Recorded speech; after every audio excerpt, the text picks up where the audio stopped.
If you don't have vibration on a Samsung Galaxy Watch 9, first of all, we're gonna swipe up on the watch face in order to open the list of apps, and we're gonna go to settings. Now over here in settings, we're gonna go to sounds and vibration, so you might need to scroll down a little bit to find sounds and vibration.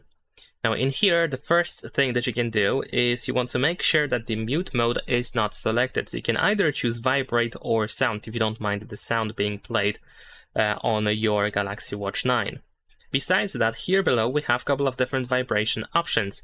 First, let's go to the vibration option, and in here we have the duration of vibration. So you might want to switch from short to long in case you don't actually notice short vibration. And there is also the intensity of the vibration. So if it's set to light, then it might be actually too light for you, and you might want to switch to the strong one.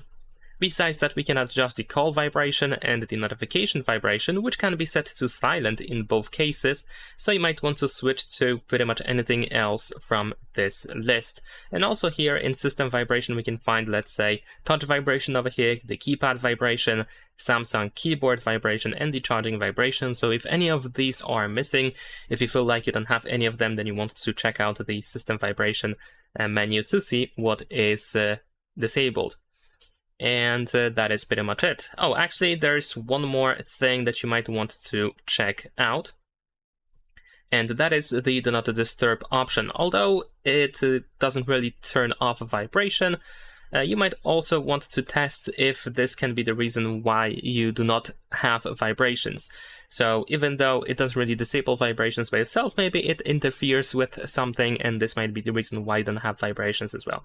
So you can turn it off for now. And that's pretty much it. Leave a like and subscribe.